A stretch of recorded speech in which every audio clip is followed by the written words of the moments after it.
রহমতুল্লাহ ওয়া বারাকাতুহু। কেমন আছেন আপনারা? আলহামদুলিল্লাহ ভালো। আপনি ভালো আছেন হুজুর? আলহামদুলিল্লাহি রাব্বিল মাশরিকাইনি ওয়া রাব্বিল মাগরিবাইন। এই কি আর বলছেন? বলেন যে জায়গায় দাঁড়িয়ে বলেন। কাউকে লাগবে না, বলেন। এই কি করেন? বসেন। কাউকে বসেন। কি হয়েছে? আর কথা বলো না। আর কি আপনারা আলাদা ভাবে করা লাগবে? বসেন তো, বসুন। কথা বলবেন না ভাই, যে অবস্থা থাকে থাক। রিভাব দেন, রিভাব আওয়াজ বাড়িয়ে দিন কানে।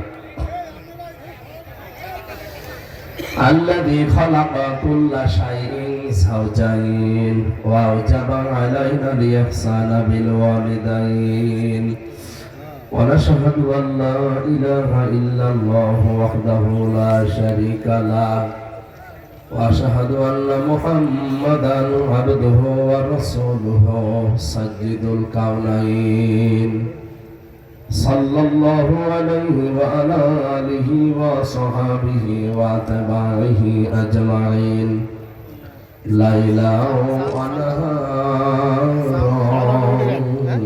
في الطرفين فقد قال الله تعالى في كلامه المجيد وبرهانه التوحيد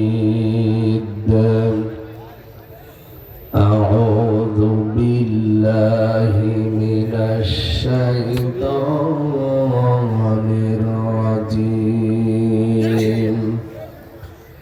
بسم الله الرحمن الرحيم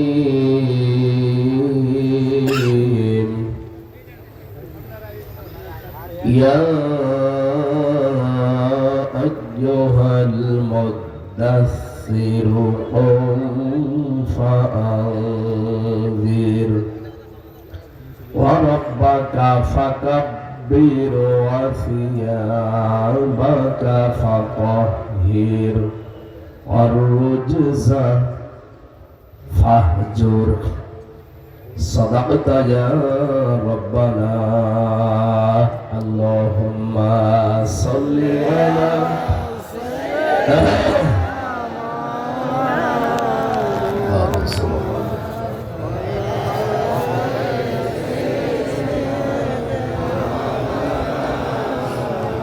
بلغ العلا بكماله كشف الدجى بجماله حسنت جميع خصاله صلوا عليه وآله الحمد لله চাঁদপুর জেলার ফরিদগঞ্জ উত্তর আদশা কেন্দ্রীয় ঈদগাহ ময়দানে তাফসীরুল কোরআন মাহফিলের সম্মানিত সভাপতি মাওলানা আব্দুল মান্নান খান হাজারো আলেমের উস্তাদ দামাত বারকাতুহুল আলিয়া আমিন।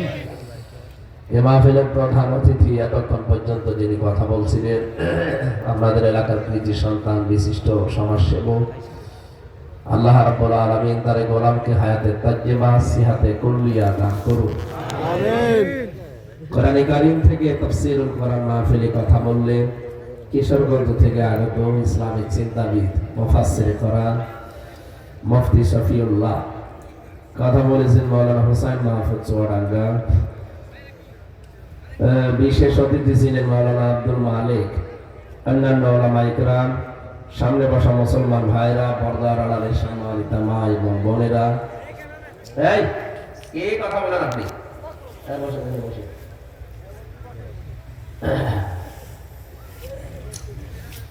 প্রশাসনের ভাইরা, প্রাণ প্রিয় চাঁদপুরবাসী, এইটাই তো সেই ফিটনেস বিহীন আর লাইসেন্স বিহীন না এই এলাকা না? পাশে ফিটনেস বিহীন বিএনপি, লাইসেন্স বিহীন জামাত।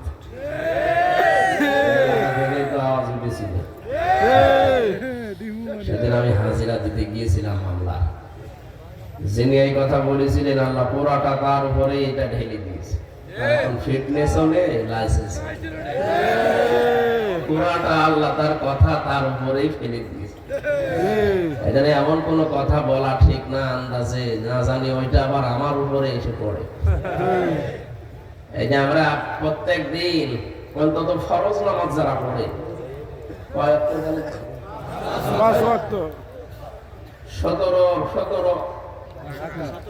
17টা সেজদা দেওয়া লাগে না? ফরজ নামাজ যারা পড়ে 17 রাকাত, এই প্রত্যেক রাকাতে অন্তত একবার করে আপনাকে বলা লাগে যে গায়রিল মাগদুবি আলাইহিম ওয়ালাদ-দাল্লিন। কি বলেন আপনি কোনদিন টের পেয়েছেন নাকি ওই ওই ওই আমার মতো যা বলবেন নিজের গায়ে আবার এসে পড়বে? প্রত্যেক দিন একটা মানুষ যদি অন্তত অন্য কোনো নামাজ নাও পড়ে, শুধু ফরজ নামাজ পড়ে, তাও এই কথাটা তাকে 17 বার বলা লাগছে, গায়রিল মাগদুবি আলাইহিম ওয়ালাদ-দাল্লিন। তাদের মধ্যে আমাদেরকে চালিও না যে মানুষগুলো মাগদুব এবং দাল্লিন, অভিশপ্ত আর পথভ্রষ্ট। এখানে দুইটা জাতির কথা আমরা জানি, অনেকে ইহুদি আর খ্রিস্টান, তারা দুই দলই অভিশপ্ত, আর আরেক দল হচ্ছে পথভ্রষ্ট। কেন? তারা তো আমাদের মতো কিতাব পেয়েছে, কি আসমানি কিতাব তারা পায়নি? তারা কিতাব পেয়েছে, বড় বড় নবী পেয়েছে, যারা আল্লাহর সাথে কথা বলতেন সরাসরি। হযরত মূসা কালিমুল্লাহ, ঈসা রূহুল্লাহ। একজনকে আল্লাহর রূহ বলা হয়, আর একজনকে বলা হয় আল্লাহর সাথে তিনি কথা বলতেন সরাসরি। পৃথিবীতে একজন মানুষ, আর আমাদের নবীতে সরাসরি যে কথা বলেছিলেন। বলেন এত বড় পাওয়ারফুল নবী তারা পেলে, বড় বড় নবীদের নাম আমরা কোরআনে 4 জনের পেয়েছি, তার ভেতরে 2 জন নবীর নাম আছে। সূরা সূরা 13 নম্বর আয়াতে দেখবেন যে 4 জন নবীর নাম আল্লাহ উল্লেখ দিয়েছে, তার ভেতরে এই 2 জন নবীর নামই আছে, মূসা, ঈসা আলাইহিস সালাতু ওয়াস সালাম। এই সমস্ত নবী পেলেন, কিতাব পেলেন, তাওরাত, ইনজিল, হায়াতও পেয়েছে তারা। কেউ 1000 বছর, কেউ 900 বছর, কেউ 500 বছর। এত বড় বিশাল হায়াত পাওয়ার পরে তারা মাগদুব, দাল্লিন, পথভ্রষ্ট, তারা অভিশপ্ত। একটাই কারণ, তারা সত্যকে সত্য জানার পরেও অস্বীকার করে। সত্যকে সত্য জানার পরেও এমন প্রাণ করে চলে যায়, অহংকার করে। তাদেরকে আমার আল্লাহ নিজে এই আয়াতের ভেতরে ফেলে দিবে। আমরা এখানে বহু মানুষ আছে সত্যকে সত্য জানার পরও অহংকার করে, অথবা হিংসার বশবর্তী হয়ে মুখ ফিরিয়ে চলে আসে, মানতে চাই না। আমার নিজের দোয়া আবার নিজের ঘাড়ে পড়বে না। এদেশে 48টা নিবন্ধিত দল আছে রাজনৈতিক, বাইরে এখনো যারা আছে সব মিলে প্রায় 73টার উপরে। নবীজি জানিয়েছেন, আমি সত্য কথা বলতে পারি, আবার নিজের গায়ে মেখে নেবেন না। একটু বলেছিল যে একদল খেয়েছে আর একদল খাওয়ার জন্য রেডি হয়ে আছে, কে যেন গায়ে মেখে নিয়েছে। আমারে বললেন, আমি হাদিস বলছি, যদি হাদিসের মাঝে আপনি পড়ে যান তাহলে বুঝবেন আপনার দোষ আছে, আর যদি আপনি না পড়েন তাহলে বুঝবেন আপনি ঠিক আছে। মানিত্তাবাআল হুদা বিগাইরিল কুরআন আদাল্লাহুল্লাহ।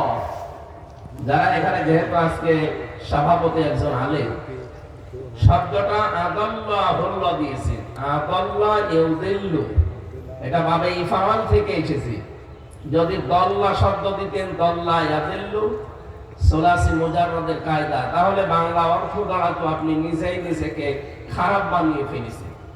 কিন্তু আদাল্লাহ আসার কারণে বাংলা অর্থ দাঁড়িয়েছে, আপনার হয়তো নিয়ত ভালো ছিল, আপনি এমন কোন জায়গায় গিয়েছিলেন হেদায়েত পাওয়ার জন্য, আপনার নিয়ত ভালো ছিল, কিন্তু কোরআন সেখানে ছিল না, কোরআনের কর্মসূচি ওখানে চলে না। এই জন্য আল্লাহ নিজে দায়িত্ব দিয়ে আপনাকে আরো গোমরা বানিয়ে দেন। শব্দটা আকাশ পাতাল না, নিজে খারাপ হওয়া আর আল্লাহ নিজে খারাপ বানানো। এবার আমার প্রশ্ন, হেদায়েত দেওয়ার একচ্ছত্র মালিকানা কার? লাইসা আলাইকা হুদাহুম, লাইসা দিয়েছে একেবারে প্রথমে সূরা বাকারার 272 নম্বর আয়াতের প্রথম অংশে আছে। রব্বুল আলামিন বলেন, লাইসা আলাইকা হুদাহুম, না, তাদেরকে হেদায়েত দেওয়া আপনার কাজ না, আর আপনি পারবেনও না। ওয়ালাকিন্নাল্লাহা ইয়াহদি মান ইয়াশা, বরং তাদেরকে পথ দেখাতে পারে শুধুমাত্র কে? আল্লাহ। কোরআনের বহু আয়াত অনুযায়ী এটা প্রমাণ যে হেদায়েতের মালিক এই পৃথিবীতে নবীও না। এই কথা শোনার পরে এরা একদিন করবে, কাটসাট করে কালকে ছেড়ে দেবে। আর এই যে গরম সুন্নি, ঠান্ডা সুন্নি, মিঠা সুন্নি আছে না, এরা বলবে এই দেখেন ইনি নবীর বিরুদ্ধে। আরে ভাই, আমি তো কোরআন দিয়ে বলছি এই পৃথিবীতে নবীকেও আল্লাহ হেদায়েতের মালিক বানাননি। ইন্নাকা লা তাহদি মান আহবাবতা ওয়ালাকিন্নাল্লাহা ইয়াহদি মান ইয়াশা ওয়া হুয়া আ'লামু বিল মুহতাদিন। সূরা কাসাসের 56 নম্বর আয়াত, 20 নম্বর পারা, 11 নম্বর পৃষ্ঠা, 13 নম্বর লাইনে, 9 নম্বর লাইনে আছে। আল্লাহ বলেন, হে নবী, আপনি যাকে ভালোবাসেন তাকে হেদায়েত দিতে পারবেন না। আমি আল্লাহ যাকে চাই তাকে হেদায়েত দেই। শুধু এতটুকু শেষ করেছি, ওয়া আ'লামু ইসমি তাফসীর। আমি আল্লাহ ভালো জানি যে হেদায়েত পাবে কিনা। সূরাত সিরাত থেকে তার হেদায়েত দেব না, দেখব আগে ওর মনটা। ইন্নাল্লাহা লা ইয়ানজুরু ইলা সুওয়ারিকুম ওয়া আমালিকুম ওয়ালাকিন ইয়ানজুরু ইলা নিয়াতিকুম ওয়া কুলুবিকুম। আমি দেখবো ওর চেহারা সুরত কেমন, ফর্সা না কালো, বেটে না লম্বা না। আমি দেখবো যে আসলে ওর মনটা কেমন, ও কি হেদায়েত পাওয়ার মতো মন নিয়ে বসে আছে নাকি লোক দেখানোর জন্য এসেছে। এসব কথা সামারাইজ যেটা আছে, হেদায়েত দিতে পারে নবী। কোন জায়গায় কথা বলছি আমি, জবান করে বলতে পারছেন না? নবী পারে, পারলে ওনার চাচাকে দিত, পারেন নাই। এটা সরাসরি কার হাতে? আল্লাহ হাতে। হাদিস অনুযায়ী বুঝতে পারলাম আল্লাহুল্লাহ, আল্লাহ নিজে তাকে খারাপ বানাবে। এই হাদিসের প্রমাণ বাংলাদেশ। 48,000-এর উপরে এই দেশে পীর, সরকারি শরীফ, বাকি শরীফ তো আছে আরো বেশি। এতগুলো দরবারে মানুষ যায়, ভালো হওয়ার নিয়তে যায়। আপনি দেখেন তো অধিকাংশ জায়গায় গিয়ে মানুষ ভালো হওয়ার পরিবর্তে আরো খারাপ হয়। আমার কুষ্টিয়ার লালনের এই যে দরবার, এখানে মানুষ ভালো হওয়ার নিয়তে যায় না খারাপ হওয়ার? ভালো হওয়ার নিয়তে যায়। যে কি ভালো হয় না আরো খারাপ হয়? খারাপ হয়। আগে বিড়ি খেত না, এখন বিড়ি খায়। আগে গাঁজা খাইতো না, এখন গাঁজা খায়। বাংলাদেশে একটাই জায়গা আছে যেখানে পুলিশ পাহারা দিয়ে গাঁজা খাওয়ায়, একদম নিশ্চিন্তে খেতে পারবে।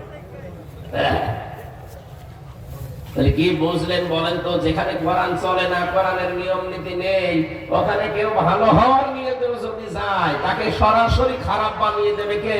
আল্লাহ। আমি নাম ধরে বলছি, 8 রশি মানুষ কি খারাপ হওয়ার নিয়তে যায় না? বলেন যে না। আমি নিজে 3 বার গেছি দেখার জন্য, মানুষ দেখি যায় যে শিরিক করে।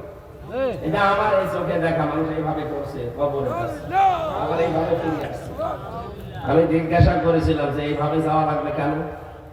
নবীর রওজা ঘুরে আসলাম মদিনায়, তো এইভাবে তো যাওয়া লাগবে না। বলছে যে ওইটা তোদের নবী, এটা আমাদের নবী। নাউজুবিল্লাহ, নাউজুবিল্লাহ। ওখানে যারা যায় এটি ভালো হওয়ার নিয়ত ছিল, কিন্তু কোরআনের নিয়ম নীতি ওখানে চলে না, ওখানে চলে ওদের বাবার নিয়ম।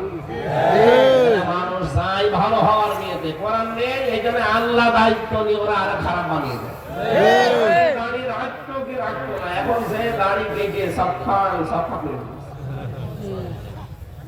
ওদের যে পীর সাহেব দেখেননি, দেখলে আমার মনে হয় একটা নির্ভেজাল শয়তান। নাম কিন্তু সুন্দর, আমার নামের প্রথম অংশ আছে আমির ফালসা। আমার মাঝে মাঝে মনে হয় এই লোকটাকে দেখে আল্লাহ, এই ফরিদপুরের এই ফরিদগঞ্জ, এই ফরিদগঞ্জের যে মসজিদটা আছে, আপনি যদি এখন ফজরের নামাজ পড়তে যান, যে যদি দেখেন ইমাম সাহেব একেবারে ক্লিন সেফ করে এসেছে, সাফান সাফা। আপনি কি বলবেন হুজুর আপনি দাড়ি কাটলেন মানে? ইমাম সাহেব যদি বলে বেটা এদিকে আয়, আমার নয় দাড়ি নেই, তুই তো মুসল্লি, তোর তো দাড়ি নেই।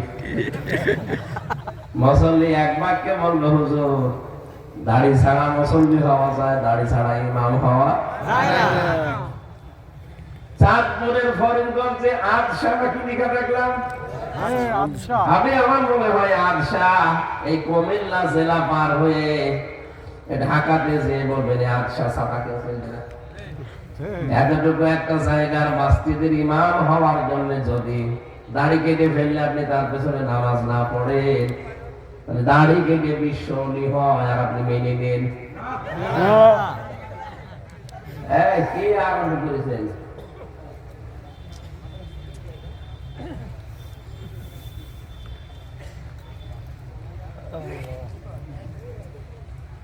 এখানে নিয়ে আসেন তো, এই জায়গায় নিয়ে আসেন, এদিকে আসেন।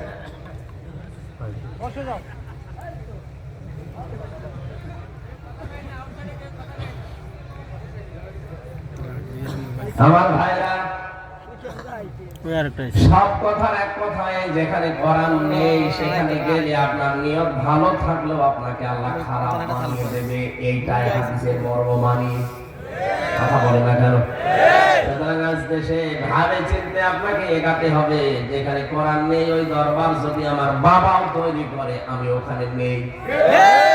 ওখানে যদি আমি থাকি আমাকে খারাপ বানাবে কে? আল্লাহ।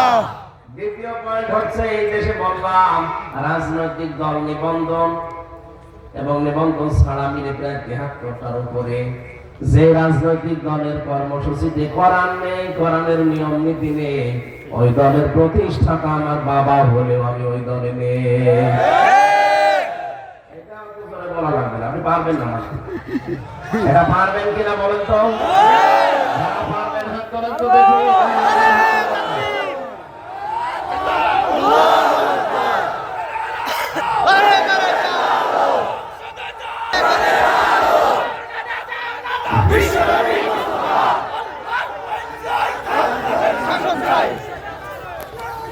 ঠিক আছে,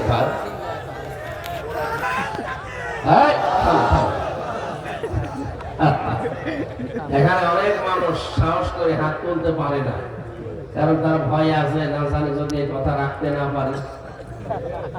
ঠিক আছে, আপনার আমার তো দায়িত্ব আর পিটিয়ে হেদায়েত করা না। হে নবী, আপনাকে আমি উপদেশক বানিয়েছি, আপনি উপদেশ দিন। তাদের কর্মের নিয়ন্ত্রক আপনি না। সূরা রদের 40 নম্বর আয়াতের শেষের দিকে আছে, হে নবী, আপনার দায়িত্ব পৌঁছিয়ে দেওয়ার, হিসাব নেওয়ার দায়িত্ব কার? আল্লাহর। আকুলিল হাক্কু মির রাব্বিকুম ফামান শাআ ফালিয়ুমিন ওয়া মান শাআ ফালিয়াকফুর ইন্না আ'তাদনা লিয-যালিমিনা নারা আহাতা বিহিম সুরাদিকুহা। সূরা কাহফের 29 নম্বর আয়াতের প্রথম অংশে আছে, নবী আপনি সঠিক কথা, হক কথা তুলে ধরবেন আমার বান্দা বান্দীদের সামনে। যার ইচ্ছা হয় সে মেনে নেবে, যার ইচ্ছা হয় সে কুফরি করবে। আমি আল্লাহ তো একজন আছি, ইন্না আ'তাদনা লিয-যালিমিনা নারা, জালেমদের জন্য আমি আল্লাহ আগুন তৈরি করে রাখলাম। আহাতা বিহিম সুরাদিকুহা, চারিদিক থেকে তাদের ঢেকে রাখবে। এজন্য আমার দায়িত্ব কুষ্টিয়া থেকে এসেছি সঠিকটা তুলে ধরা। আপনি ইচ্ছা হয় মানেন, ইচ্ছা হয় আপনি অস্বীকার করেন, একজন আছে কি কথা বলেন না কেন? এখানে সত্যকে সত্য জানার পরেও যারা মানে না, হয় তারা ইহুদি নাই খ্রিস্টান, আপনার যতই মুসলমান লেখা থাক, কি কথা বোঝা যায়নি? আমার নামের আগে মোহাম্মদ, নামের শেষে হুসাইন যাই থাক, যারা সত্যকে সত্য জানার পরও মানে না, হয় এরা ইহুদি নাই খ্রিস্টান, ওদেরকে আল্লাহ যেমন বরদোয়া দিয়েছে আপনাকে দেবে। এখানে এমন কোন কাজ, এমন কোন কিছু বলা ঠিক না যেটা আমার উপরে আবার পড়ে আসে। উনি বলেছিল যা বাস্তব আল্লাহ দেখিয়েছে, আমার সামনে নিয়ে যাচ্ছিল, চেহারার দিকে একবার তাকিয়ে দেখলাম, ও সত্যিই ফিটনেস বিহীন হয়ে গেছে। লাইসেন্স তো নেই, লাইসেন্স আছে তো শেষ করে দিয়েছে। যা বলেছিল আল্লাহ নিজের জীবনে দেখিয়ে দিল। আর আমরা 17 বার করে বলছি, উনি তো একবার বলে ধরা খেয়েছে, আর আমরা কয়বার বলছি? 17 বার। আমরা তো অলরেডি ধরা খেয়ে বসে আছি। আজকের তেলাওয়াতকৃত আয়াত যা করব, এর ভেতরে বাস্তবতার নিরিখে এই কথাগুলো আসবে ইনশাআল্লাহ, ইনশাআল্লাহ। সুতরাং যে মানুষগুলো আমরা এখানে এসেছি, দল মত জাতি বর্ণ ধর্ম নির্বিশেষে, আজকে অনুষ্ঠান শুধু মুসলমানদের জন্য না, হাদা বায়ানুল লিন্নাস হুদাল লিন্নাস, মানুষ পদ পাচ্ছে আমরা যারা বিবেচিত সবার জন্য আজকের এই অনুষ্ঠান। কথা বলেন ঠিক কিনা? এটা কি শুধু মুসলমানদের? হাত্তা ইয়াসমা'a কালাম আল্লাহ সুম্মা আবলিগহু মা মানা। আল্লাহ বলেন অন্য ধর্মের কেউ যদি আসে তাকে শোনার ব্যবস্থা করে দেবে, এবং শোনা হয়ে গেলে বাড়িতে পৌঁছে দেওয়ার নিরাপদে হে নবী আপনি দায়িত্ব পালন করবেন। সুতরাং এখানে অন্য ধর্মের যদি কেউ এসে থাকেন আপনাকে শুভেচ্ছা জানাচ্ছি, স্বাগত, ওয়েলকাম। এ কোরআন শুধু আপনাদের ধর্মগ্রন্থের মতো ঠাকুররা পড়বে, পুরোহিতরা পড়বে না, ধর্মগুরু যারা তারা পড়বে না, এটা সবার জন্য। একটা কথা দেশে কে যেন ছড়িয়ে দিয়েছে যে জানার নাম ইসলাম না, মানার নাম ইসলাম। এটা কি জানেন? আমি যদি না জানেন তো মানবেন কি? কথা বলেন না কেন? জানা এবং মানা ওই দুইটার নাম কি? ইসলাম। কেউ যদি জানে কিন্তু মানে না, তার একটা গুনাহ হবে। এদিকে তাকান। কেউ ইসলামের কোন বিধান জানে কিন্তু মানে না, কয়টা গুনাহ হবে? একটা। কারণ সে জানার ফরজ আদায় করেছে, মানাটা আদায় করতে পারে না। কিন্তু আপনি জানেনও না, মানেনও না, আপনার ডবল গুনাহ হবে। আপনি জানেন না কেন? এটা আপনার অপরাধ। বলেন, পৃথিবীতে আপনি যে জানেন না, বলেন আমি জানি না তাই মানি না, আপনি জানেন না কেন? আপনি যে জানেন না এটা আপনার কি? অপরাধ। আর অপরাধ করলে কি হয়? সাজা, শাস্তি। বলেন বলেন, শাস্তি। যদি হিসাব নিকাশ করে আন্দাজে কথা বলবেন না, বলে আমি জানি না তাই মানি না। আপনি জানেন না মানে? আমি কি জেনে এসেছি মায়ের পেট থেকে? আমার জানা লাগেনি? আপনি জানেন না কেন? এখানে আপনাকে জানা লাগবে। দরুদ আর সালাম পড়ছি আমাদের নবী মুহাম্মদুর রাসূলুল্লাহ সাল্লাল্লাহু আলাইহি ওয়াসাল্লামের প্রতি। আমি যে আয়াতগুলো পড়েছি নবীর নাম আল্লাহ যে 7টা কোরআনে দিয়েছেন, ডাইরেক্ট নাম দিয়েছেন 7টা, ইনডাইরেক্ট আরো বহু নাম আছে। তার ভেতরে মুদ্দাসসির একটা। ওনাকে আল্লাহ বেশিরভাগ 7টা নাম ধরে ডাক দিয়েছে কোরআনে। মুদ্দাসসির, মুজাম্মিল, আহমদ, মুহাম্মদ, আব্দুল, আর ইয়াসিন, তাহা। কয়টা? 7টা। তার ভেতরে আমরা একটা পড়েছি মুদ্দাসসির। মুদ্দাসসির মানে কম্বলওয়ালা, বস্ত্র আচ্ছাদিত ব্যক্তি। এই সূরার উপরে আমরা আজকে কথা বলবো। 56টা আয়াত আছে। কয়টা? 56। আমরা প্রথমে 5টা আয়াত পড়েছি। তাফসীর আকারে যেহেতু লিখে দিয়েছেন তাফসীরুল কোরআন মাহফিল, আমরা চেষ্টা চালাচ্ছি আল্লাহ যেন আমাদেরকে সাহায্য করেন। বলেন আমিন। আমিন। জবান খুলে কোরআনের সোনালী আয়াতটা একটু পড়েন। আমার শরীরের যে কন্ডিশন, মাহফিল গুলো একটু বাদ দেওয়া দরকার ছিল, কিন্তু আপনারা না আসলে তো আবার উল্টা পাল্টা ধারণা করবে। এই জন্য জোর করে হলেও আশা লাগছে। জালেমরা যে 3টা বছর ফাঁসির ওই কন্ডেম সেলের ভেতরে কি খাওয়িয়েছে না খাওয়িয়েছে ওরা জানে আর আল্লাহ জানে। আমার শরীর ভেঙে যাচ্ছে, স্বাভাবিক হচ্ছে না। যত আলেম জেলে ছিল সবগুলো এখন হাসপাতালে। কালকে মাওলানা জসিমউদ্দিন রহমানের সাথে দেখা, উনিও হাসপাতালে, ওখান থেকে খুঁজে নিয়ে এসেছে। মাওলানা মামুনুল হক আমার সাথে ছিল 3 বছর, উনিও হাসপাতালে ছিল কিছুদিন। আমি তো 11 দিন পড়েছিলাম।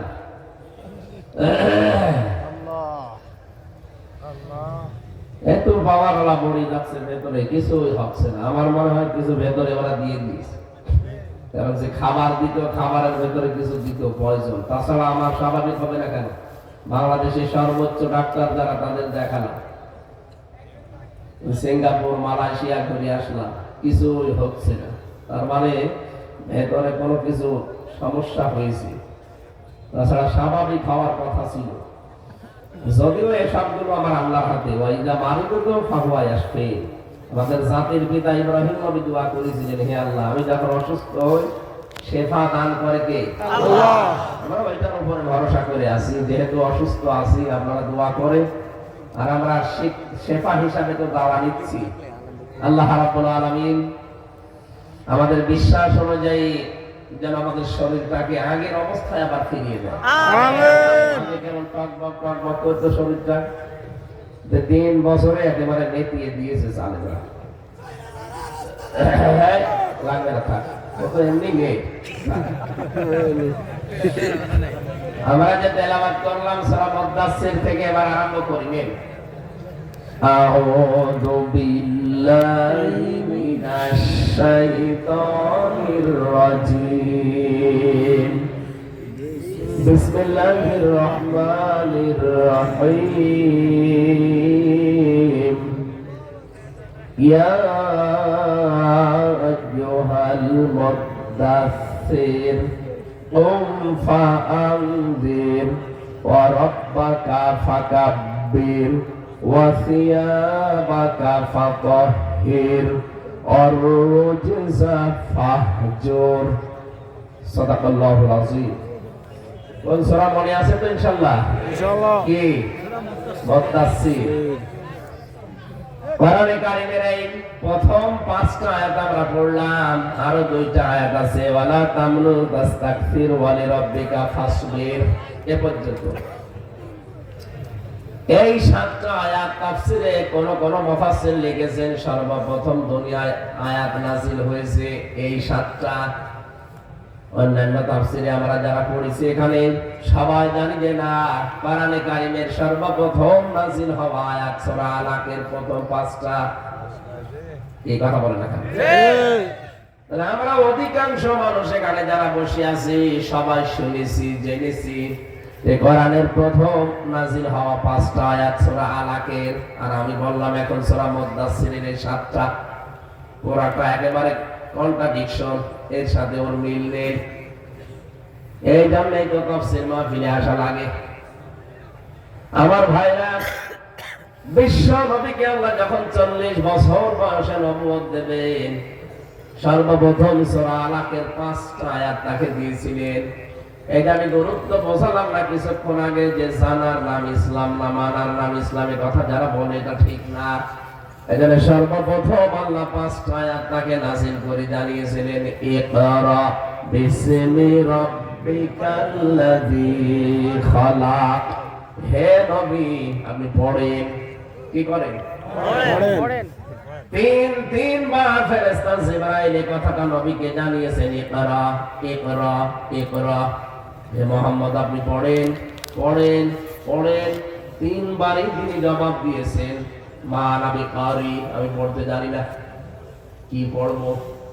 প্রথম অর্থ হচ্ছে মা নাবি কারি, মানে আমি পড়তে জানি না। দ্বিতীয় অর্থ হচ্ছে আমি কি পড়বো? কথা বুঝতেছে? না, আপনি বলছেন আন্দাজ চিল্লাবেন না। মা নাবি কারি, আমি পড়তে জানি না, প্রথম অর্থ। দ্বিতীয় অর্থ হচ্ছে আমি কি পড়বো? এখানে প্রশ্নবোধক চিহ্ন, হরফে ইস্তিফহাম, এটা ইন্টারোগেটিভ সেন্টেন্স। এর 2টা শব্দের অর্থ কিন্তু এক মনে হচ্ছে, আকাশ পাতাল পার্থক্য আছে। আমি পড়তে জানি না, আর একটা অর্থ হচ্ছে আমি কি পড়বো। যখন ফেরেশতা জিবরাইল পরের শব্দগুলো উচ্চারণ করলেন, বিইসমি রাব্বিকা, ওই রবের নামে পড়েন, আল্লাযী খালাক, যিনি আপনাকে বানিয়েছেন। সঙ্গে সঙ্গে নবীজি আর দেরি করেননি, জিবরাইলের মুখের সাথে মুখ মিলিয়ে তিনি একটানা এবার 5টা আয়াত পড়লেন। সুবহানাল্লাহ। কিছু বুঝেছেন এখান থেকে? তো গুরুত্বপূর্ণ হলে বলেন, না আমি এভাবে কথা বলতে পারবো না। জরুরি থাকলে কি সমস্যা কি? আমি বইয়ে যাবো, আপনি কিছু শুনবেন না, কি দরকার কি আপনার? এটা ক্লাস চলছে ভাই। এমনিতে এখানে 12 বাপের 13 শ্রেণী বসে আছে, ছাতা বোঝানো কম কষ্ট। এক একজনের মেধা এক এক রকম। কি এত জরুরি যে গল্প করলাম আপনাদের?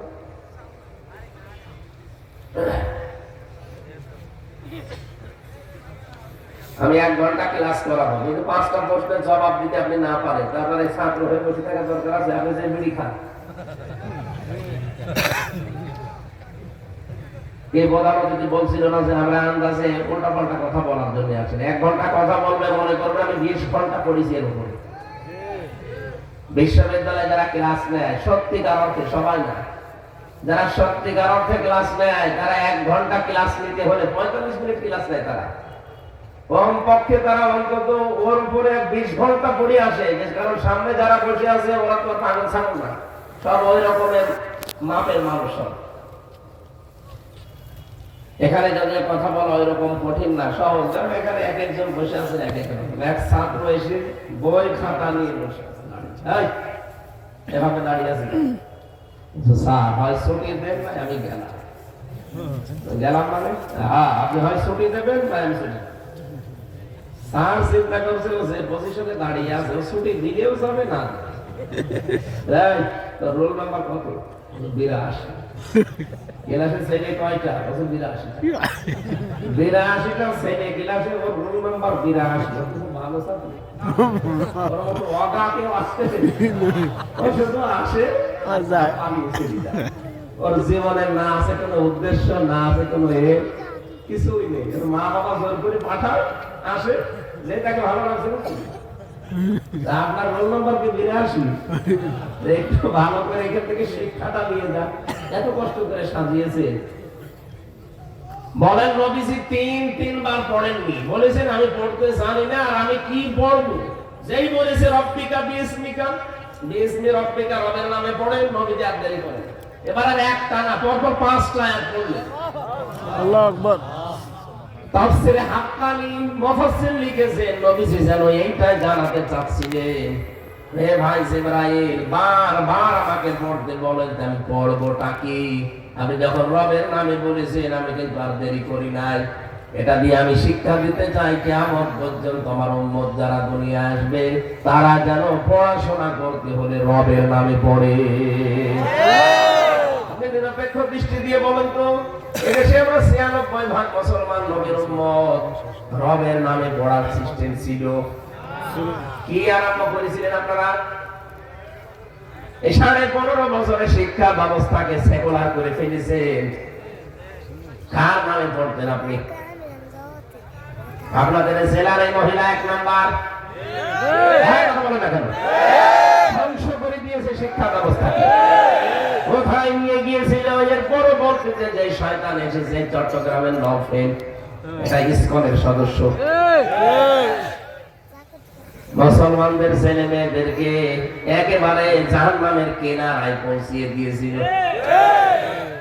কত সূক্ষ্ম ভাবে আল্লাহর নামগুলো তারা বাদ দিয়ে দিত। কোরআনের কত আয়াত ছিল আমরা সেই 1 2 3 4 5 যখন পড়তাম, আমার মেয়ে এখন 5-এ পড়ে, ওর বইগুলো দেখেছিলাম গত বছর কি অবস্থা। যৌনতা শিক্ষা দেওয়া হয়, আল্লাহ আমাদেরকে হাতে ধরে বাঁচিয়েছে। সুতরাং এখান থেকে আজকে সিদ্ধান্ত নিয়ে দেওয়া লাগবে, সামনে কিন্তু সময় আসতেছে আগামীতে মুসলমানের শিক্ষা ব্যবস্থা হবে কোরআন দিয়ে। এই শিক্ষায় আল্লাহর নাম নেই, শিক্ষা আমি মানি না। এইটাই নবীজির নবুয়ত পাওয়ার প্রথম শিক্ষা। আমি পড়বো কার নামে? আন্দাজে পড়তে বলেন, আমি তো যার তার নামে পড়তে পারি না। আমি পড়তে চাইলে আমার রবের নামে পড়বো। রবের নামে যদি পড়া আরম্ভ হয়, ওর চরিত্র হয়ে যাবে সিবাগাতাল্লাহি ওয়া মান আহসানু মিনাল্লাহি সিবাগা।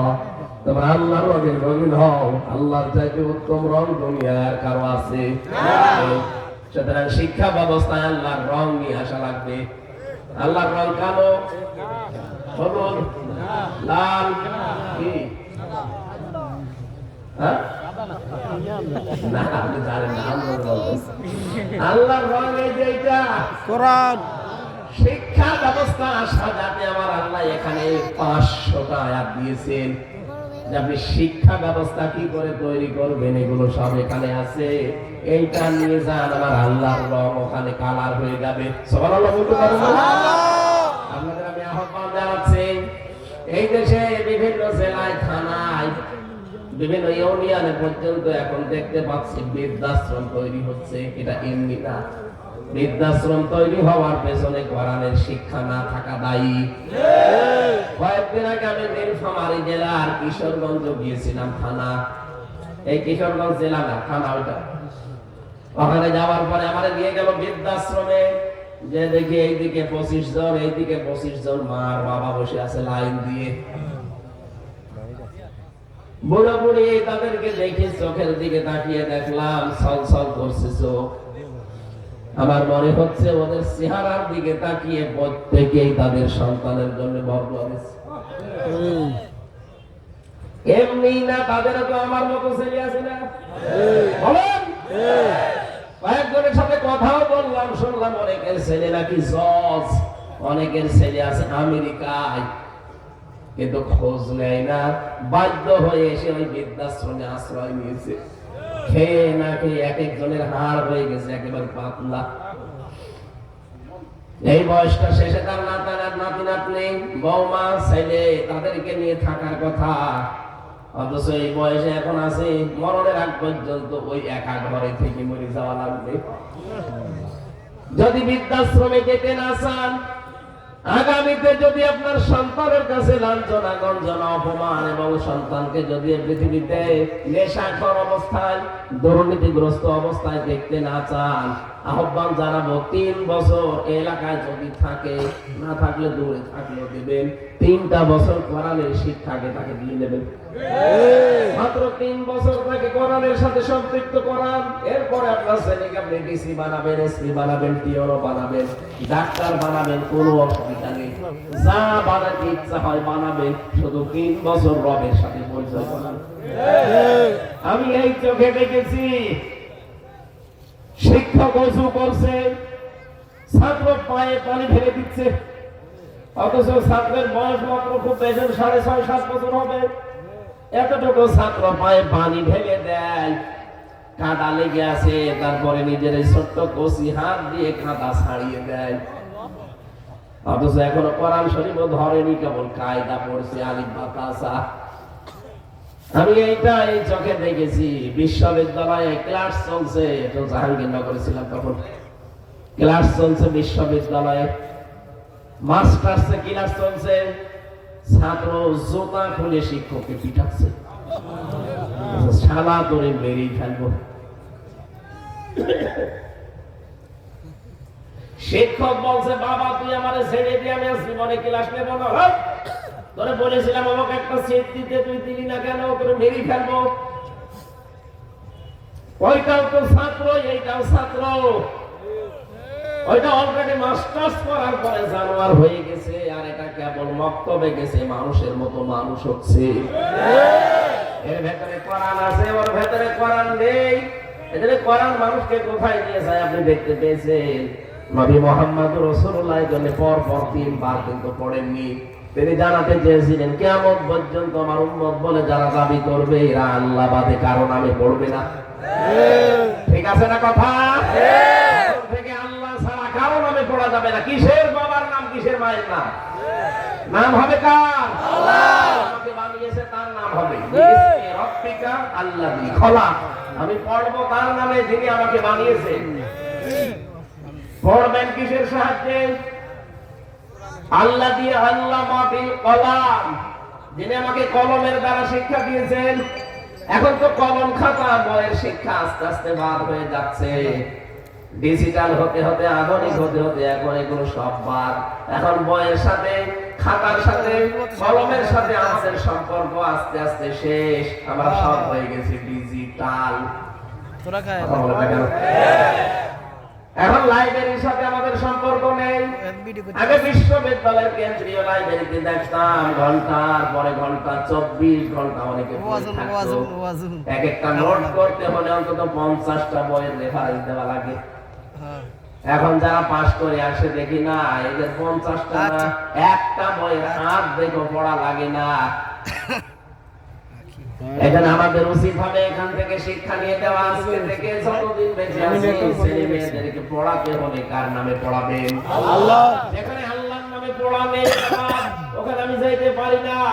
পরবর্তীতে আমার ছেলেও মাস্টার্সে পড়ে দেখা গেছে শিক্ষককে জুতা দিয়ে পিটাচ্ছে।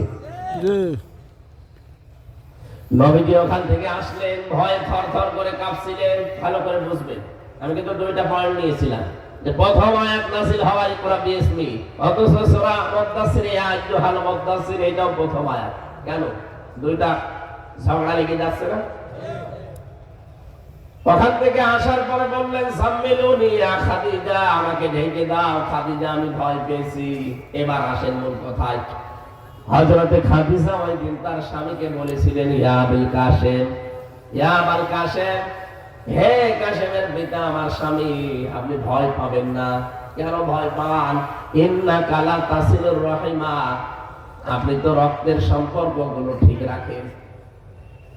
স্ত্রী স্বামীকে উপদেশ দিচ্ছে যে আপনি ভয় পাবেন না, গ্যারান্টি দিচ্ছে যে কিসের ভয় আপনার, ইন্নাকা লা তাসিলুর রাহিমা, লামে তাকিদ দিয়ে জানিয়েছেন অবশ্যই আপনি রক্তের সম্পর্কগুলো তো দুনিয়ায় ঠিক রাখেন। স্বামী আমার বিশ্বাস করেন যারা রক্তের সম্পর্ক ঠিক রাখে তাদের কোনো ভয় নেই, তাদেরকে আমার আল্লাহ ভয় দেখাতে পারে না। এখান থেকে মাসলা বের হয় যারা রক্তের সম্পর্ক ঠিক রাখবে না তাদের প্রতি আল্লাহ বিভিন্ন রকমের ভয় চাপিয়ে দিবেন। এদেশে অনেক মানুষ বসে আছে, এখানে দেখতে মনে হয় যে ভালো লাগছে কিন্তু রক্তের সম্পর্ক ঠিক নেই। বোনের জমি দেওয়া লাগবে এই জন্য বোনের সাথে কথা বলে না, এরকম মানুষ নেই? ভাইয়ের জমি চাও দলিল করে নিজের নামে লিখে নিয়েছে। আপনার মাথায় যতই সুন্দর টুপি থাক, বিশাল জুব্বা গায়ে থাক, নামাজ পাঁচ ওয়াক্তের জায়গায় সায়ান্ত পড়েন, কোনো লাভ হবে না আপনার। কারণ রক্তের সম্পর্ক যারা নষ্ট করে ফেলে এই মানুষগুলোকে আল্লাহ বিভিন্ন ভয় চাপিয়ে দেয়। এই দেশে হাজারো মানুষ আমরা এই লাইনে কিন্তু আছি, যারা পালিয়ে গেছে এমনি পালিয়ে যায়নি, তাদের সম্পর্ক ঠিক ছিল না। ভাই রক্তের সম্পর্ক নাই, আত্মীয়তার সম্পর্ক নাই, দলীয় সম্পর্ক নাই, জনগণের সম্পর্ক। আমরা তো জনগণ ছিলাম দেশে 18 কোটি, আমাদের সাথে মহিলার সম্পর্ক ছিল, আমরা তো ঠিকই আপনার সাথে সম্পর্ক রেখে চলতাম। কেউ আমরা আপনাকে বুবু বলে ডাকতাম, কেউ কন্যা বলতাম। কথা বলছে না কেন? কন্যা বলতাম না, মানুষ কন্যা নাম দিয়েছিলাম আপনাকে। জননী কেউ বুবু বলে ডাকতাম, আপা বলে ডাকতাম। জাতির পিতার কন্যা, কত রকমের সম্পর্ক আপনার সাথে ছিল না। আপনি কি করলেন? যাওয়ার সময় জানালেন না, সব সম্পর্ক কাট করে চলে গেলেন। খালি যাওয়ার সময় 14টা ব্রিফকেস পেয়েছে, নিয়ে চলে গেছে। একটা বারের জন্য যদি বলেছে তো যে খাওয়া চলে গেলাম, তাও বলে না। আমার মোবাইল নাম্বারটা জোগাড় করে তো বলতে পারতেছে, হামসা 3 বছর জেল খাটালাম, মাফ করে দিয়ে চলে গেলাম। মানুষের সাথে যাদের সম্পর্ক নেই আমার আল্লাহ তাদেরকে বিভিন্ন ভয় ভেতরে ঢোকাবে। এই জন্য 5 মিনিট সময় পাইনি, রান্না করা খাবার খাবে সে সময়ও পাই। এই কথা বলছেন না কেন? সুতরাং রক্তের সম্পর্ক ঠিক রাখার দরকার নেই। এখানে যারা আছেন 3 দিনের বেশি যদি কারো সাথে দুনিয়ার কোন বিষয় নিয়ে কথাবার্তা বন্ধ করে মারা যান, আল্লাহর কসম আপনি বেঈমান হয়ে মরবেন। এখানে 3 দিন না, এরকম বড় বড় হুজুরও আমরা বসে আছি 3 বছর একজনের সাথে কথা বলি না। এরকম মানুষ নেই দেশে। আপনাকে কিন্তু বিভিন্ন ভয় আল্লাহ ভেতরে ঢুকিয়ে দেবে। সেদিন নাটোর না কোন জায়গা থেকে কুষ্টিয়ায় যাচ্ছিলাম, নাটোর থেকে হয়তো সম্ভবত নাটোর, হঠাৎ গাড়িটা পুলিশে থামিয়ে দিল রাত 2টা বাজে। কি পুলিশ এসে বলছে দাঁড়ান। আমি মনে করলাম হয়তো কিছু নেবে, চা খাওয়ার জন্য মাঝে মাঝে নেয় তো। সারা রাত বসে আছি, চা খাবো। কি চা খেতে তো 5 টাকা 10 টাকা লাগে। বলে না, দামি চা। দামি চা মানে 2000 টাকা দেওয়া লাগে। হঠাৎ থেকে কাজ করে দিলাম, জানা না কি হয়েছে ভাই? হুজুর আমার বুকে ফু দিয়ে দেন। কেন? ডিউটি করছিলাম, হঠাৎ থেকে তাল গাছের ভেতরে কি নড়ি। এমনি ভয় পেয়েছেন আপনি? ওনার কানটা মুখের কাছে নিয়ে বলার দিকে আসেন, সত্যি করে বলবেন আল্লাহর নাম নিয়ে আপনার কি রক্তের সম্পর্ক কারোর সাথে ঝামেলা আছে? হুজুর আমি মিথ্যা বলবো না, সত্যি আমার ভাইয়ের সাথে জমি জায়গা নিয়ে ঝামেলা চলছে। আমি তো ধরে বেরিয়েছি। কারণ যারা মানুষের সাথে সম্পর্ক ঠিক রাখে না তাদের ভেতরে বিভিন্ন রকমের ভয় ঢুকিয়ে দেন কে? আল্লাহ। স্ত্রী বলছে আপনি ভয় পাবেন না, কারণ আপনাকে আমি দেখেছি রক্তের সম্পর্ক ঠিক রাখতে। চাঁদপুরবাসী অথচ বাংলাদেশে বহু আলেম, বহু খতিব, বহু পীর সাহেব, বহু মুসলমান আমরা আছি, শুধু স্ত্রীর কারণে আমরা রক্তের সম্পর্ক ঠিক রাখতে পারি না। এরকম বহু দেশে নেই। বোন রক্ষা করতে গিয়ে স্বামী শেষ পর্যন্ত নিজের ভাইয়ের সাথে সম্পর্ক খারাপ করে ফেলে।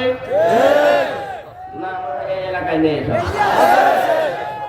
নিজের বোন একটু বাড়িতে আসবে, কয়দিন থাকবে না, বোর অত্যাচারে আমার বোনের হক আমি আদায় করতে পারি না। সম্মানিত মা বোন যারা এসেছেন, আল্লাহর কসম করে যে কোরআন শরীফ সামনে নিয়ে বলছি, আমি একজন স্বামী, জীবনও আপনি স্বামীর মন পাবেন না যতক্ষণ আপনি স্বামীর বোন, স্বামীর ভাই, স্বামীর মা বাবার সাথে নিজের মা বাবার মতো আচরণ না করবেন। এর সাথে আপনি একমত নেই? কারা কারা এর সাথে একমত আছেন? স্বামীরা দেখে স্বামী বাদ দিয়ে হাত তোলা দরকার নেই। হ্যাঁ, এই টাকা কথা বিয়ে সাথে বন্ধ হয়ে গেছে। ওই স্বামী কোন? ঠিক আছে, যে কাজে না স্যার আলহামদুলিল্লাহ। সম্মানিত মা বোন, আপনার দিকে হয়তো ক্যামেরা লাগানো আছে, আপনি তাকান ডিজিটাল পর্দার দিকে, আপনার স্বামী হাত তুলেছে কিনা। অনেক স্বামী হয়তো ভয় পেয়ে মনে করছে রাতে আবার থাকতে দেবে না, ওখানে ভয়তে হাত তুলেনি, কিন্তু বাস্তবে এটাই। আমি নিজে আমার মন থেকে বলছি, এটা যদিও রেকর্ড হচ্ছে, আমার ম্যাডাম হয়তো লাইভে দেখছে। যা দেখেন দেখেন, বাস্তবতা এটাই। স্বামীর মন জীবনও বলা সম্ভব না যদি স্বামীর মা বাবাকে নিজের মা বাবার মতো মনে না করেন। বহু মহিলা আছে নিজের মা বাবা দোষ করলে মাফ করে দেয়, কিন্তু শ্বশুর শাশুড়ি একটুখানি যদি ভুল করে আগে স্বামীর কানে কানে তুলে দেয়। এরকম ছোট মনের বউ আছে না? আর বড় এরকম মন ছোট, হাত তোলেন তো। এবার আর হাত তোলার দরকার নেই, কারণ দিনকাল ভালো না। এই শীতের রাতে যদি বাড়িতে বাইরে থাকা লাগে, বলেন তো স্ত্রী বলছে আপনি ভয় পাবেন না, আপনি তো সব সম্পর্ক ঠিক রেখে চলেন। না আমরা পারছি না। মা বোনেরা, আপনাকে আমি আহ্বান জানাচ্ছি, আপনি একটু সাহায্য করেন না কেন? কি হবে দুনিয়া এগুলো করে? আপনিও হয়তো 50 বছর পরে থাকবেন না, আমিও থাকবো না। কি এই ময়দানে আমরা যারাই আছি, বলেন তো 100 বছর পরে এখানে কেউ আমরা থাকবো? নতুন মানুষ এসে জায়গা চাষ করবে, কার জন্য আপনি কি করছেন? আল্লাহর নবী এভাবে কাঁপতেছেন, কম্বল দিয়ে চাদর দিয়ে ঢাকা আছে শরীরটা, এরপরও তার কাঁপা থামে না। কয়েকদিন চলে গেল, এভাবে ওহি বন্ধ হয়ে গেল। রব্বুল আলামিন এবার 7টা আয়াত নতুন করে নাযিল করলেন। এই সেই 7টা, তাহলে আগেরটা আর পরেরটা ঠিক আছে এই কারণে, কারণ মাঝখানে অনেকদিন গ্যাপ ছিল। ওইটাও প্রথম আয়াত, এইটাও প্রথম নাযিল হওয়া আয়াত। রব্বুল আলামিন নবীজিকে বললেন, হে নবী, কম্বল গায়ে দিয়ে এভাবে থাকলে হবে না। ইয়া আইয়ুহাল মুদ্দাসসির কুম ফাআনদির, ওঠেন ওঠেন, দাঁড়ান, মানুষদেরকে সতর্ক করেন। কি বিষয়ে সতর্ক করবেন? তাফসীরে হাক্কানির ভেতরে আমি পড়েছি, এখানে প্রায় 27টা পয়েন্ট আছে। মানুষকে সতর্ক করার জন্য বহু নিয়ম নীতি আমার এই কালামে রব্বানিতে আমি দিয়ে দিয়েছি, এগুলো দিয়ে মানুষকে আপনি সতর্ক করবেন। নবী এবার সতর্ক আরম্ভ করলেন নিজের পরিবারস্থ লোকদেরকে দিয়ে। ওয়ানজির আশিরাতাকাল আকরাবিন, আল্লাহ পাক বলেন, হে নবী আপনি শুরু করেন আপনার নিকটবর্তী আত্মীয় স্বজন দিয়ে। সুতরাং দাওয়াতি কাজের সিস্টেম এটা। নবীজি নিজে দায়ী ইলাল্লাহ ছিলেন, দায়ী ইলাল্লাহ ছিলেন না? নবীজিকে আল্লাহ 5টা নাম ধরে ডাকতেন। কোরআনে কারীমের ভেতরে 7টা পেয়েছি, আর 1-2 আয়াত মিলে আমি 5টা পেয়েছি। ইয়া আইয়ুহান নাবিয়্যু ইন্না আরসালনাকা বিল হাক্কি ইন্না আরসালনাকা শাহিদাও ওয়া মুবাশশিরাও ওয়া নাযীরা ওয়া দা'iয়ান ইলাল্লাহি বিইযনিহি ওয়া সিরাজাম মুনীরা। বলেন আল্লাহু আকবার। রব্বুল আলামিন বলেন, হে নবী আপনাকে আমি পাঠিয়েছি সাক্ষ্যদাতা, সুসংবাদদাতা, সতর্ককারী। কি কারী? সতর্ক বলেন বলেন, সতর্ককারী। আল্লাহর দিকে আপনি ডাকবেন আমার অনুমতি ক্রমে। আপনি তো উজ্জ্বল প্রদীপ, এই পাঁচটা নাম আল্লাহ পাক নবীকে ডাক দিয়েছিলেন সূরা আহজাবের 45-46 নম্বর আয়াতে। এই কারণে যে আয়াতগুলো নাযিল হচ্ছে আমি বললাম ওই সময় ওই দেশের যারা দায়িত্বে ছিল, বিশেষ করে আবু জেহেল আর ওলীদ ইবনে মুগীরা, এই দুইজনের নাম পেয়েছি আমি। এরা দুইজন সঙ্গে সঙ্গে সলা পরামর্শ করে সংসদের বৈঠক ডাক দিয়েছে দারুন নদওয়ায়। বাংলাদেশে যেমন জাতীয় সংসদ, আবু জেহেল যেহেতু রাষ্ট্র ক্ষমতা ছিল এই জন্য ওরও জাতীয় সংসদ ছিল। ওর জাতীয় সংসদের নাম দারুন নদওয়া। দারুন এখানে ডাক দিল এমপি মন্ত্রী যারা আছে তাদেরকে, সংসদ সদস্য যারা আছে তাদেরকে ডাক দিয়ে তড়ি ঘড়ি করে বলল আজকে আইন পাশ করা লাগবে। মোহাম্মদ দেখছি নতুন নতুন কথাগুলো মানুষকে শোনাচ্ছে, ওর কথার যে ভাব, ওর যে ব্যবহার আচরণ, মানুষ কিন্তু সামনে হজের মৌসুম, সারা বিশ্ব থেকে মানুষ আসবে আকৃষ্ট হয়ে দলে দলে আমাদের ধর্মের লোক তুমি যাবে। এটা সারা দুনিয়ায় কিয়ামত পর্যন্ত, দুনিয়া তৈরি হওয়ার পর থেকে আজ পর্যন্ত, এখান থেকে কিয়ামত পর্যন্ত রাষ্ট্রীয় ক্ষমতা যারা আছে তাদের ভয় এটাই। তারা জানে যে নবীদের দাওয়াতের যে প্রভাব, নবীদের দাওয়াতের যে সম্মোহনী শক্তি, এইটা আমাদের কথা দ্বারা জীবনও কভার দেওয়া সম্ভব না। সুতরাং তাদের নামে বদনাম দিতে হবে। ওই জামানায় নবীকে তারা পাঁচটা নাম ধরে ডাকতো। এক নম্বরে পাগল, দুই নম্বরে জাদুকর, তিন নম্বরে কবি, চার নম্বরে গণক, পাঁচ নম্বরে মিথ্যাবাদী। পাঁচটা নাম ধরে ধরে তারা ডাকতো। আর পাঁচটায় আবিষ্কার করেছিলেন ওলীদ বিন মুগীরা। কোরআনে কারিমে আল্লাহ রাব্বুল আলামিন বলেন ইন্নাহু ফাক্কারা ওয়া قدر فقتل كيف قدر ثم قتل كيف قدر ثم نظر। এই মানুষগুলো তারা ফিকির করত, চিন্তা ভাবনা করে করে তারা একটা সিদ্ধান্তে উপনীত হতো যে কি করে এদেরকে দাবিয়ে রাখা যায়। এটা ১৫০০ বছর আগের কথা বলছে। এদিকে তাকা। ১৫০০ বছর আগে এই সিদ্ধান্ত নিয়েছিল জাতীয় সংসদে বসে দারওয়ান নদওয়ায়। তার নাম ওলীদ বিন আমার মনে হচ্ছে ১৫০০ বছর পর ওই লোকটার প্রেতাত্মা অনেকের উপরে ভর করেছে। ওই সময় নবীকে ওরা বলতো জাদুকর, এখন অনেকে নবীর উত্তরাধিকারীকে বলছে ধর্ম ব্যবসায়ী। দেখেন তো কথা মিলে যাচ্ছে। খাপের খাপ, মুমতাজের বাপ। ওই জামানার নবীকে ফিকির করে চিন্তা ভাবনা করে দাঁড়িয়ে রাখার জন্য নাম দিত।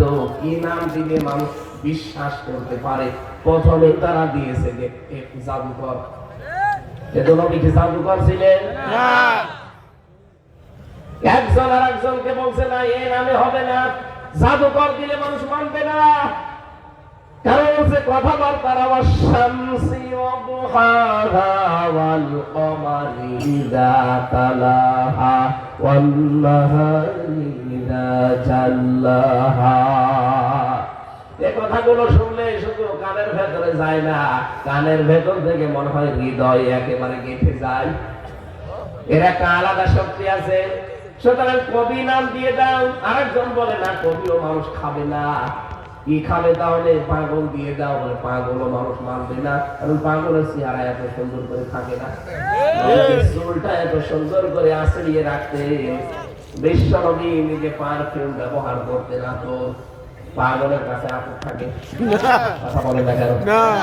আর দাঁতে থাকে ময়লা। আল্লাহর নবীর দাঁত গুলো ছিল একদম মুক্তার দানার মতো। তার চেহারা দেখলে মানুষ একবার তাকে চোখ ফিরিয়ে নেবে না, এমন কোন মানুষ দুনিয়ায় ছিল না যেই দেখতো একবার দেখে তাকিয়ে থাকতো। ওরা বলছে এভাবে হবে না, কি বলা যায়? মিথ্যাবাদী বলো। ওলীদ বিন মুগীরা বলে পাগল হয়ে গেছে তোমরা। ৪০টা বছর তো আমাদের কাছে বড় হয়েছে লোকটা। ও মিথ্যাবাদী আমরা তো আজও প্রমাণ করতে পারিনি, কারণ কোনদিন তার মুখে আমরা মিথ্যা কথা শুনিনি। সুবহানাল্লাহ বলতে সুবহানাল্লাহ। নতুন নতুন কি দেওয়া যায় তাকে? আল্লাহ পাক বলেন ফাকতিলা কাইফা কদ্দারা, ধ্বংস হয়ে যাক। এখানে কতিলা মানে হত্যা না, কতিলা মানে ধ্বংস, সর্বনাশ, নিঃশেষ হওয়া, বরবাদ হয়ে যাওয়া। আল্লাহ বলেন বরবাদ হয়ে যা করবো আমার বরদোয়া ও ধ্বংস হয়ে যাবে যারা নবীর বিরুদ্ধে এরকম চিন্তা ভাবনা করে নতুন নতুন শব্দ লাগিয়ে দেয়। আল্লাহ নিজে যদিও জবাবও দিয়েছে ওমা সাহিবুকুম বিমাজনুন, তোমাদের সাথে আমার নবী মুহাম্মদ রাসূলুল্লাহ তিনি পাগল না। কি পাগলামি দেখলে তার ভেতরে? 40 বছর তো তোমাদের কাছে বেড়ে উঠেছে, নতুন নতুন নাম এখন দাও। আরে ভাই 15.5 বছর তো আপনার সাথে আমি ছিলাম, তখন তো ধর্ম ব্যবসায়ী বললেন না, তখন তো রাজাকার বললেন না, তখন তো স্বাধীনতা বিরোধী বললেন না। হঠাৎ করে আপনার কি হয়ে গেল? আপনি ওই জালেমদের মতো আরম্ভ করেছেন। তার মানে আমরা ভালোভাবে বুঝে ফেলেছি আপনার পেছনে কোনো দাদা মনে হয় কাটি দিচ্ছে। আপনার এই কিশোরগঞ্জের একজন ফসু পাগলা আছে, আগে ছাত্রলীগের সভাপতি ছিল, হাসিনা নমিনেশন দেয়নি, এজন্য লোকটা পরিবর্তন হয়ে এখন একটা দলে যোগ দিয়েছে। এখনো প্রতিদিন ছড়াচ্ছে যে আলেমরা ধর্ম ব্যবসা আরম্ভ করেছে। আল্লাহ রাব্বুল আলামিন কে দিলেন? সুম্মা কুতিলা কাইফা কদ্দারা, আমি আবার বলছি ধ্বংস হবে। এবার দোয়াকার আল্লাহর। এখন যারা নবীর ওয়ারিসদের বিরুদ্ধে আলেমদের বিরুদ্ধে এই কথাগুলো ছড়ান যে আলেমরা এরা ধর্মের ব্যবসা করে খায়, আল্লাহ যেন এই আয়াতটা তাদের উপরে কার্যকর করে। ওই জামানার দিকে তাকান, নবীজি যখন কথা শোনার পরে বললেন তুমি তো কথাগুলো যা বলছো যার সন্তান তুমি, তোমার বাবার ঠিক নেই। তো একবারেই রেগে গেছে যে কি বললেন? বলে আমি বলি না, আল্লাহ আমাকে বলতে বলেছে। সূরা কলমের ভেতরে 13 নম্বর আয়াতে আছে নাসাআতাল্লিশ উতুল্লিম বাদা যালিকা সামিম আনকানা দামাবি ওয়া বানিন। তুমি তো যার সন্তান।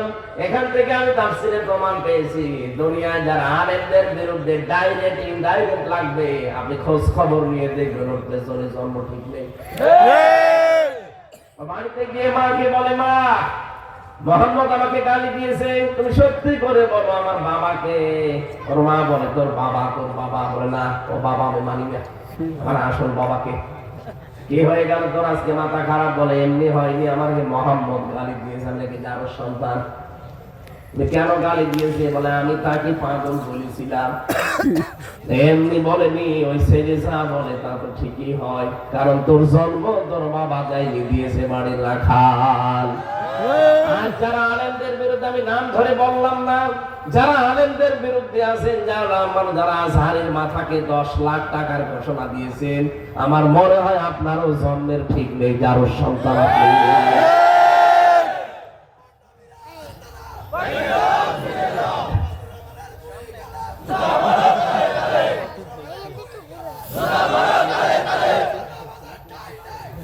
আমার ভাইরা, আজ আলেমদেরকে নাম নিয়ে নিয়ে আপনি কথা বলছেন, আর দেখুন বাবার কথা একটাও বলে। এখানে কত শিক্ষিত মানুষ বসে আছে, আপনি একটা ভুল ধরে দেন তো যে এটা আপনি বাবার কথা বললেন। আমি যা পড়ে এসেছি আমি তাই বলছি, কথা বলে না কেন? আপনার কাছে ধর্ম ব্যবসা মনে হয়? হ্যাঁ, কোরআন প্রচার করা, কোরআন প্রতিষ্ঠা করা, কোরআন প্রতিষ্ঠার আন্দোলন করা, এটা যদি ধর্ম ব্যবসা হয় যে হ্যাঁ আমরা এইটাই ধর্ম ব্যবসা, এখানে লেগে নিই। এই জন্যই তো আল্লাহ দিয়েছেন অনিরব্বিকা ফাকাব্বির অনিরব্বিকা ফাসবির। কেন? ইসলামের প্রচারে, ইসলামের প্রতিষ্ঠায় যদি ঝামেলা আসে, যদি জুলুম অত্যাচার নির্যাতন উল্টাপাল্টা কথা কেউ বলে, আপনি রবের জন্য ধৈর্য ধারণ করবেন। আমরা কিন্তু ঠিকই এই দেশে রবের জন্য ধৈর্য ধারণ করেছি, কিছু বলি না আপনাদেরকে। আপনারা যারা আলেমদেরকে উলট পালট নামে ডাকেন, আপনার ভেতরে যে কি আছে জনগণ কিন্তু জানে। আপনার চরিত্র যে কত খারাপ, আপনি যে কত নিচে নামতে পারেন।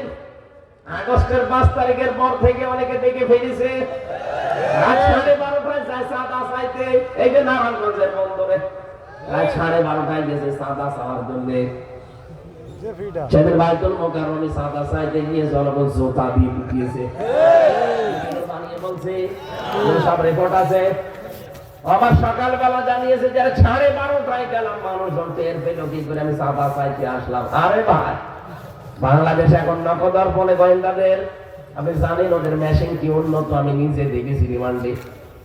কোথায় আমি রিমান্ডে আছি, ওই সেই সাতক্ষীরা থেকে মাওলানা আমিরুল ইসলাম বেলালি, উনি আমার বাড়িতে কল দিয়ে কি একটা কথা জিজ্ঞাসা করেছে, ওইটা দেখে ভিডিও আকারে সকালে আমার দেখাচ্ছে। আমি অস্বীকার করবো কি করে? এই দেশটা এখন গোয়েন্দাদের নখদর্পণে, থালার ভেতরে এই যে থালা, এখানে কয়টা কোয়া আছে দেখে দেখে আমি বলতে পারবো না। ওদের সামনে কিন্তু এই আপনি মনে করেন রাত 12:30 চাঁদা চাইতে যায়, জানে কি করি, আপনি পায়খানায় বসে কি করেন তা ওরা দেখতে পায়। আপনি আছেন কোথায়? সেদিন আমি গোয়েন্দা বিভাগের সর্বোচ্চ পর্যায়ে যিনি আছেন কথা বললাম যে কি ভাই, বস আমরা নখদর্পণে রেখেছি সব আমাদের একেবারে হাতের তালুর উপরে, আমরা দেখতে চাচ্ছি আগস্টের 5 তারিখের পর থেকে কে কি করে। এমনিতে তারেক জিয়া কালকে আজকে সকালবেলা দেখেননি রেডিও বার্তা পাঠিয়েছে যে থামেন আপনারা, আমরা একটা মাজলুম দল, এই মাজলুম দলকে ডুবিয়ে ফেলার জন্য অনেক কিন্তু রাম আর বাম উঠে পড়ে লেগেছে। এগুলো এই দলের মাজলুম দলের জন্য এগুলো ক্যান্সার। আমার মনে হয় দলীয় ভাবে সিদ্ধান্ত নেই এই ক্যান্সার গুলোকে পিঠের উপরে বাড়ি দিয়ে ফেলে দেওয়া দরকার, যে কত দরকার না। দুষ্ট গরুর চাইতে সৈন্য গোয়াল অনেক ভালো। হ্যাঁ, কথা বলেন না কেন? আমাদের ভেতরে দুষ্ট গরু নেই। যদি দুষ্ট গরু কয়েকটা মাথা ছাড়া দেয়, তারে কিন্তু গরু গোয়ালে রাখা হবে না, বের করে দেওয়া হবে। আগস্টের 5 তারিখের পর থেকে এই দেশে এইটাই হওয়া দরকার যে দুষ্ট গরুর কোন জায়গায় দেশে নেই। দুষ্ট গরু যারা আছে চলে যান আপার কাছে, উনি একা একা বিশাল এক ফ্ল্যাট নিয়ে আছে দাদার কাছে, জায়গাগুলো কি করবে, আপনিও চলে যান, এত বড় বাড়িও কি করবে একা একা। কয়েকদিন আগে উনি পাঠিয়েছে যে আমি অঘোষিত জেলখানায় আছি, এত বড় জায়গায় আমার আর এখন ভালো লাগে না। ভালো লাগছে না, 273টা কি 275টা মামলা হয়েছে। আসেন, ভালো যদি না লাগে ঢাকা কেন্দ্রীয় কারাগার আছে, কাশিমপুর মহিলা কারাগার আছে, ফাঁসির ওই কন্ডেম ছেলে আমি যেমন ছিলাম, আপনাকেও আল্লাহর নাম নিয়ে রেখে দেন, থাকেন পড়ে। কারণ এই দেশের আইন হচ্ছে একটা মানুষকে হত্যা করলে তাকে হত্যা করা লাগবে, হত্যার আদেশ দিয়ে দেয় ফাঁসির। আর আপনার বিরুদ্ধে মামলা 275টা মার্ডার মামলা, মাত্র মানে একবার একটা দিলেই তো শেষ, আর 274টা থেকে যাচ্ছে। বিশ্বনবীকে আল্লাহ বলেন আপনি সতর্ক করেন, কি বিষয় করবেন। আমি যে কয়টা পয়েন্ট বললাম, 27টা না, আপনারা তো ঘুমাচ্ছেন। এর 1 নাম্বার, আপনি মানুষকে সতর্ক করবেন প্রথমে এই বিষয় নিয়ে যে যেটা করে না ওই দোষ যেন তার উপরে কেউ চাপিয়ে না দেয়। এই বাংলাদেশে এই গুণাটা বেশি, আমি যেটা করি না আন্দাজে আমার উপরে দোষটা চাপিয়ে আমারে কালার করে দেয়। টাকা নেই দেশের দিকে, আমারটা নিজেরটা বললাম আমি, কারণ আমি ভিকটিম। আমার যে মামলা দিয়েছিল ওই ছাতা আমি জীবনে নামই শুনিনি, আনসার আল্লাহ কি যেন নাম দিয়েছে, ও জীবনে কোনোদিন আনসার আল ইসলাম না বাংলা মনে আমি শুনিনি, অথচ 3টা বছর আমার জীবনে নষ্ট করে দিলে এই মামলা দিয়ে। ইমাম মালিক রাহমাতুল্লাহ আলাইহির জামানার একটা হাদিস পড়লাম, ঘটনা পড়লাম। ওনার জামানায় এক মহিলা মারা গেছে, আরেকজন মহিলাকে ডাক দিয়েছে লাশ ধোয়াতে, লাশ ধোয়ানোর জন্য পুরো কমপ্লিট। হঠাৎ করে ময়লা মাটি যা পরিষ্কার ছিল করার পরে রানের উপরে হাত দিয়েছে, হাতটা গেছে আটকিয়ে। ইমাম সাহেব যিনি ছিল, আরো যারা বিচার করতে পারে তাদেরকে ডাক দেওয়া হচ্ছে, সবাই বলছে কাজ করেন। এই মহিলার হাত যেহেতু আর রানের উপর থেকে খোলে না, তাহলে ওই মরা মহিলা যিনি লাশ, ওই লাশের গোশতকে কোন জায়গায় বাদ দিয়ে দেন, দোষ আমি বাদ দিয়েছি। আমার স্ত্রী ভালো মানুষ ছিল, মারা গেছে, এখন মরা লাশ কাটবে, আমি কাটতে দেবো না, দরকার হয় জীবিত মহিলার হাতে কবজি থেকে কেটে বাদ দিয়ে দেন। এর স্বামী আর সন্তান বাদ সাজে বলে না আমরা আসলাম উপকারের জন্য, আর আপনি এখন আমাদেরই বাস দেবেন না, কাটতে দেবো না। কাটতে না দিলে মহিলা তো বসা পায়খানা যাবে না, প্রাকৃতিক প্রয়োজন আছে, কয় ঘন্টা থাকবে ভাবে। ওই জামানায় প্রধান বিচারপতি ছিলেন ইমাম মালিক রাহমাতুল্লাহ আলাইহি। মদিনা থেকে তাকে নিয়ে আসা হচ্ছে প্রায় 80 কিলোমিটার দূরে। নিয়ে আসার পরে ইমাম মালিক ওই মহিলাকে পর্দার আড়াল থেকে জিজ্ঞাসা করছে, হে মেয়ে, সত্যি করে বলো এমন কিছু করেছো কিনা? মেয়েটি হাওমাও করে কেঁদে বলে, না আমি কিছুই করিনি, আমার অটোমেটিক হাত আটকে গেছে।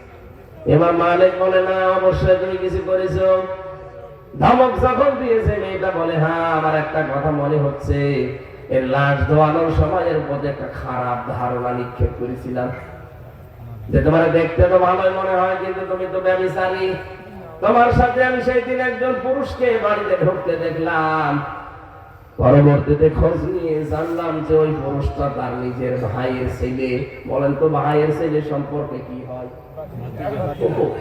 ফুফু হয়। একটা ফুফুর সাথে একটা লোক দেখা করতে পারবে না? 14 জন মহিলার সাথে দেখা করা যায় গেছে, তার ভেতরে ফুফু একজন। আপনি ফুফুর সাথে খারাপ ধারণা করতে পারেন না, কিন্তু আপন ফুফু হওয়া লাগবে। অনেকে পাতানো ফুফু আছে, পাতানো ফুফু মানে ওর মেয়ে আছে, এই কারণে ফুফু পাতিয়েছে।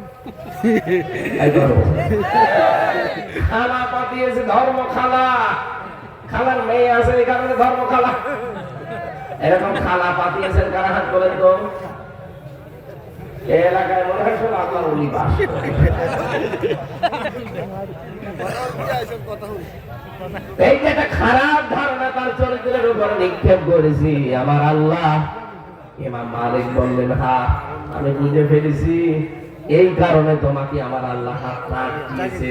অমাইয়াক সেবে খতিয়াতান সুম্মা ইয়ারুনি বিহি বারিআন ফাকাদি হাইতান আলা বুহতানা ওয়া ইসমাম মুবিনা।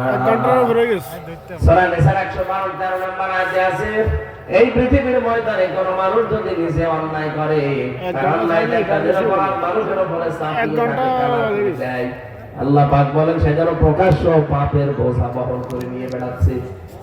এই মেয়েটার তো কোনো দোষ নেই, কেন এরকম একটা খারাপ ধারণা তার চরিত্রের উপর নিক্ষেপ করলে? আল্লাহ এই জন্য তোমার এই হাতটা আটকিয়ে দিয়েছে।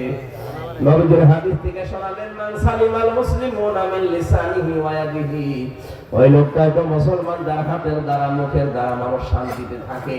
তোমার হাতের দ্বারা তোমার মুখের এই কথার দ্বারাই মেয়েটার চরিত্রের উপরে কালিমা দিবে। আর তোমাকে আমি মাফ করতে পারি, বাঁচিয়ে দিতে পারি, কিন্তু দুইটা শাস্তি নেওয়া লাগবে। সূরা নিসা 4 নম্বর আয়াতে আল্লাহ এই আয়াতটা দিয়ে দলিল দিয়েছেন, ওয়াল্লাযীনা ইয়ারমুনাল মুহসানাতি সুম্মা লাম ইয়া'তু বিআরবা'তি শুহাদা ফাজলিদুহুম 80 জালদা ولا تقبلوا لهم شهادة أبدا إلى آخر الآية। কোন নিরপরাধ নিষ্কলুষ চরিত্রবান সতী সাধবী কোন মেয়ের উপরে যদি কেউ জেনার তহমত দেয়, ব্যভিচারের দোষ চাপিয়ে দেয়, যদি 4 জন সাক্ষী জোগাড় করতে না পারে, তাহলে তাকে 2টা শাস্তি দুনিয়ায় দেওয়া লাগবে। 1 নম্বরে 80টা বেত মারা লাগবে, 2 নম্বরে তার সাক্ষী আর কোনোদিন গ্রহণযোগ্য হবে না। তুমি যেহেতু কাজটা করেই ফেলেছো, তোমার সাক্ষীও নেই, তুমি আন্দাজে কেন এই মেয়েটার উপরে খারাপ ধারণা নিক্ষেপ করলে? 80টা বেত মারা হবে। যারা বেত না মারলে হাত তো ছড়বে না, কারণ দুনিয়ায় কোন গুনার যদি বিচার হয়ে যায়, কিয়ামতের দিন আল্লাহ ওই বিচার আর ডবল করে করে না। 79টা বেত মারা হয়ে গেছে, জল্লাদ দিয়ে চামড়ার চাবুক দিয়ে মারা হচ্ছে। মেয়েটা কাঁদতে কাঁদতে বেহুশ হয়ে যায়, কিন্তু 79টার পরে তারপরও হাত খোলে না। জল্লাদ বলে কি করা যায়? ইমাম মালিক বললেন, না কোরআনের আয়াত মিথ্যা হতে পারে না। ওয়াতাম্মাত কালিমাতু রাব্বিকা সিদকাও ওয়া আদলা লা মুবাদদিলা লিকালিমাতি। সূরা আনামের 115 নম্বর আয়াতের প্রথম অংশে আছে, আল্লাহ পাক বলেন, এই কোরআন আমি নাযিল করেছি পরিপূর্ণ সত্য বাণী দিয়া, ইনসাফ দিয়ে, কখনো কখনো কখনো এটার পরিবর্তন হবে না। সুতরাং 79টা হয়ে গেছে, আর একটা বাকি আছে। আল্লাহর কথা আমি 100 ভাগ বিশ্বাস করি। আরম্ভ করো বিসমিল্লাহ বলি। তিনি যখন 80টা এক বাক্যে আর একটা বাকি আছে, বিসমিল্লাহ বলে দিলেন, চট করে হাত খুলে গেছে। ডাক দিয়ে বলে, তোমার প্রথম শাস্তি শেষ, দ্বিতীয় শাস্তি হচ্ছে যতদিন বেঁচে আছো কোনদিন তোমার এই অপরাধের কারণে তোমার সাক্ষী আর আদালতে গ্রহণযোগ্য হবে না।